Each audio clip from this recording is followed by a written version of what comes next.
Sağlamlığının qeydinə qalan hər kəsi salamlayıram. Səhiyyə televiziyasında tibb xəbərlərinin vaxtıdır. Studiyada Günel İbadovadır. Baxaq görək dünyada və ölkədə hansı vacib tibb hadisələri baş verib. Səhiyyə Nazirliyinin Respublika Gigiyena və Epidemiologiya Mərkəzinin direktor müavini Afaq xanım Əliyeva nəyə görə erkən yaşdan uşaqlara peyvənd olunmalıdır sualını cavablayıb. Baxaq görək səhiyyə.gov.az saytında dərc olunan bu müsahibədə mütəxəssis nələri qeyd edib. Uşaqların peyvənd olunmasına niyə erkən yaşda başlanılır? Sualı Səhiyyə Nazirliyi Respublika Gigiyena və Epidemiologiya Mərkəzinin direktor müavini Afaq Əliyeva səhiyyə.gov.az saytına verdiyi müsahibədə cavablandırıb. Afaq Əliyeva bildirib ki, uşaq doğulduqda onun immun sistemi bir çox mikroblara müqavimət göstərə bilir. Lakin onların arasında daha təhlükəli mikroblar var ki, uşaq onlara qarşı həssasdır. Peyvənd təqvimi elmi sübutlara əsaslanaraq tərtib olunub. Hər peyvəndin təqvimə uyğun yaşda vurulması çox vacibdir. Çünki həmin yaş dövründə uşağın peyvəndlə qarşısı alınan təhlükəli xəstəliklərə məruz qalma riski olduqca yüksəkdir. Həmçinin bu yaş dövründə peyvəndləmə nəticəsində daha güclü immunitet yaranır. Buna görə də peyvəndlərin gecikdirilməsi uşaqların təhlükəli xəstəliklərə yoluxma riskini artırır. Gecikdirilmiş peyvəndləri müəyyən yaş həddinə qədər sonradan vurdurmaq olar. Lakin tez bir zamanda poliklinikaya müraciət edərək peyvəndləri etdirmək lazımdır deyə Səhiyyə Nazirliyi Respublika Gigiyena və Epidemiologiya Mərkəzinin direktor müavini məlumatlandırıb.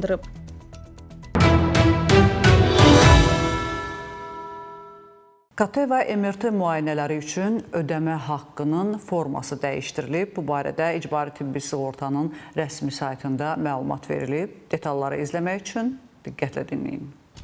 MRT və KT müayinələri üçün yeni ödəmə qaydası tətbiq olunacaq. Azərbaycan Respublikasının Nazirlər Kabinetinin 24 aprel 2025-ci il tarixli 134 nömrəli qərarına əsasən icbari tibbi sığorta üzrə dövlət xidmətlər zərfinə dəyişiklik edilib. Dəyişikliyə əsasən MRT və KT müayinələri üçün yeni ödəmə qaydası müəyyən edilib. İcbari tibbi sığorta hesabına həyata keçirilən bu müayinələr zamanı vətəndaşlar ixtisaslı həkimin göndərişi əsasında ambulator şəraitdə göstərilən bu tibbi xidmətlər üçün xidmətlər zərfindəki tarifin 20% həcmində müştərək maliyyələşmə məbləği ödəyəcəklər. Tibbi xidmətin tarifi üzrə qalan məbləğ isə icbari tibbi sığorta üzrə Dövlət Agentliyi tərəfindən qarşılanacaq. Nümunə olaraq qeyd edək ki, ambulator tibbi xidmətlər üzrə MRT və KT müayinələrinin tarifləri nahiyədən asılı olaraq 50-120 manat arası dəyişir. 50 manat olan xidmətlərdə müştərək maliyyələşmə məbləği 10 manat, 120 manat olanlarda isə 24 manat olacaq. Qeyd edək ki, müştərək maliyyələşmə məbləği ƏDV-yə cəlb olunur. Yeni mexanizm ixtisaslı həkim göndərişi əsasında dövlət və özəl tibb müəssisələrində tətbiq ediləcək. Belə ki, ixtisaslı həkim tərəfindən tibbi göstəriş olduğu halda MRT və ya KT müayinəsinə pasiyentə göndəriş veriləcək.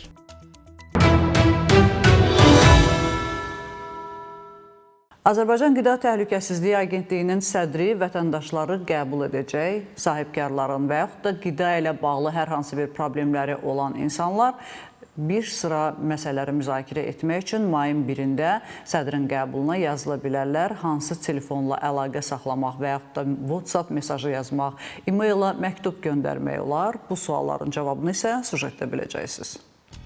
Qida Təhlükəsizliyi Agentliyinin sədri vətəndaşları qəbul edəcək. Qoşqar Təhməzlinin növbəti vətəndaş qəbulu agentliyin inzibati binasında mayın 1-i saat 14:00-da keçiriləcək. Qida zəncirinin bütün mərhələlərində fəaliyyət göstərən sahibkarlar, o cümlədən qida məhsullarının istehsalı, emalı, ixal-ixracı, daşınması, satışı və sair sahələrdə çalışan şəxslər onları narahat edən məsələlərlə bağlı agentlik sədri ilə görüşə bilər. Görüşdə iştirak etmək istəyənlər elektron poçt vasitəsilə müraciət edə və ya 050 515 51 87 nömrəsinə zəng edə, həmçinin WhatsApp üzərindən əlaqə saxlaya bilərlər. Xatırladaq ki, sağlam qidalanma həyat keyfiyyətini artırmaq və xroniki xəstəliklərin qarşısını almaq üçün əsas amillərdəndir. Qidalanma vərdişlərinin yaxşılaşdırılması üçün fərdi qidalanma planları və mütəmadi həkim nəzarəti tövsiyə olunur.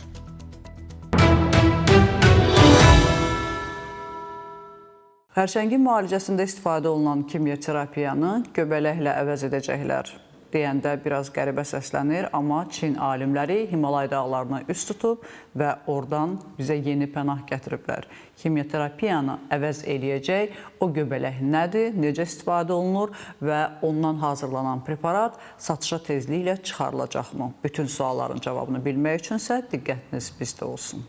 Xərçəngi göbələklə müalicə edəcəklər. Xərçəngə qarşı kimyoterapiyadan 40 dəfə daha effektiv yeni dərman hazırlanıb. Alimlər Çin təbabətində istifadə edilən Himalay göbələyindən alınan birləşmə əsasında yeni preparat hazırlayıb. Kimyəvi modifikasiya sayəsində dərmanın xərçəng hüceyrələri ilə mübarizədə effektivliyi 40 dəfə artıb. Başlanğıc birləşmə iltihab və xərçəng əleyhinə xüsusiyyətlərə malik olan, lakin qan dövranında tez parçalanan və şiş toxumasına nüfuz etməkdə çətinlik çəkən kardisepindir. Bu isə göbələyin tərkibində olan təbii maddədir. Newcana şirkətinin inkişaf etdirdiyi protoid texnologiyası isə maddələrin molekuluna xüsusi kimyəvi qruplar əlavə edərək onların qalıcılığını artırır və hüceyrələrə daşıyıcı zülallara ehtiyac olmadan daha asan daxil olmasına şərait yaradır. Bu da maddələrin orqanizmə daha tez və təsirli şəkildə nüfuz etməsini təmin edir. Xüsusilə də xərçəng müalicəsi kimi sahələrdə daha effektivdir. Nəticədə Nuke 7738 adlı karispedin ilkin maddə ilə müqayisədə 40 dəfə daha effektiv olub və yan təsirləri azaldı. Hazırda bu dərman xərçəng xəstələrində sınaqdan keçirilir.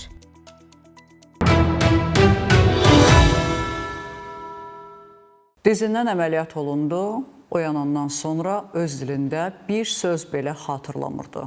Tibbdə baş verən bu qeyri-adi hadisə haqqında detallı izləyək. Əməliyyatdan sonra ana dilini unutdu. Türkiyədə Konya şəhərinin 67 yaşlı sakini dizindən əməliyyat olduqdan sonra ana dilini unudub. Yalnız dan dilində danışmağa başlayıb. Məlumata görə pasiyent gənc yaşlarında Avropaya gedib və 20 il Danimarkada yaşayıb. Daha sonra Türkiyəyə qayıdıb və təxminən 10 ildir ki, Konyada məskunlaşıb. Yaddaşımda dan dili var, amma türkcə heç nə deyə bilmirəm, deyə pasiyent bildirib. Onu əməliyyat edən həkimlər yaxın gələcəkdə kişinin yenidən türkcə danışacağını proqnozlaşdırır.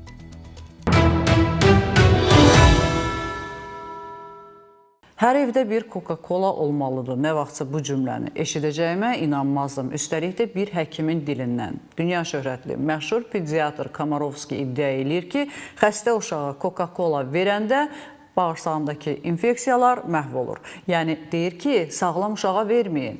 Xəstə uşağa dərman kimi evdə Coca-Cola saxlayın. Çox maraqlı və inanılmaz xəbərdir. Baxaq.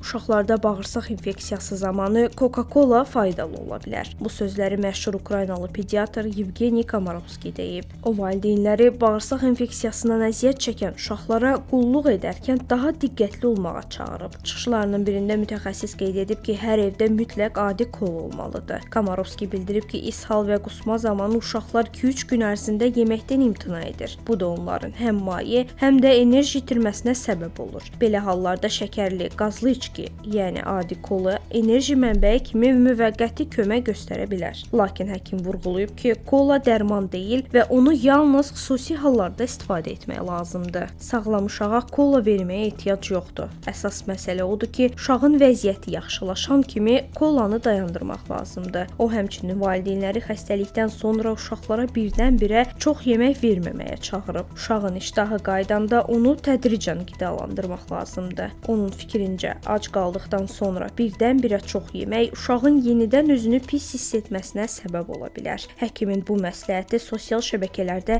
geniş müzakirələrə səbəb olub. Bir çox valideyn isə bu qeyri-adi yanaşmaya maraq göstərib.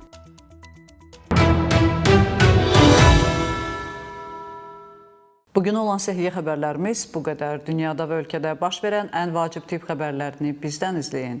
Unutmayın, bilmək hər zaman bir addım öndə olmaq deməkdir. Özünüzü və doğmalarınızı qoruyun. Sağ olun, salamat qalın.